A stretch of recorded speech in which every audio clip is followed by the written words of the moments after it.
প্রথম দিন বাসর ঘরে যদি বউকে দেখতে হয় তাইলে আমাদের দেশে টাকা দিয়া দেখতে হয়। আমাদের রাষ্ট্রপতি এরশাদ সাহেব পাশে বসা ছিল, উনি তখন রাষ্ট্রপ্রধান।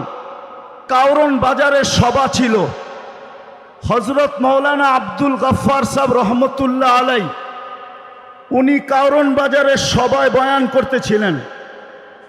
আব্দুল গফফার সাহেব হাসতে হাসতে বলতেছিল এরশাদ সাহেবকে লক্ষ্য কইরা যে আপনি আমাদের রাষ্ট্রপ্রধান, আমাদের একটা নীতি আছে, রীতি আছে, মধ্যখানে শালা শালিরা পর্দা ধরে, জামাই যতক্ষণ পর্যন্ত টাকা না দেয় তো পর্দা উঠায় না, নিজের বউয়ের চেহারা দেখতে দেয় না।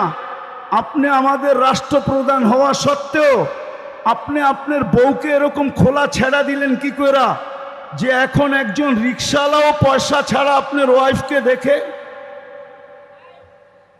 ওইটা একটা সময় ছিল, একটা সময় ছিল, খায়রের সময় ছিল। ওনারা আল্লাহর রসুলের জমানার কাছে ছিলেন, আদর্শের উপরে প্রতিষ্ঠিত ছিল।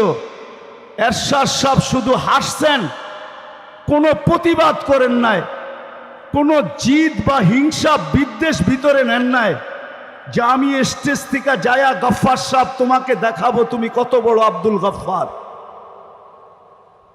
কোনো প্রতিশোধ নেন নাই। কিন্তু আজকে কথা বলে স্টেজ থেকে নামা যায় না, কথা বইলা স্টেজে বসেও থাকা যায় না। কেন এই দুরবস্থা? আমার প্রশ্নের জবাব দেন আপনারা, কেন এত দুরবস্থা?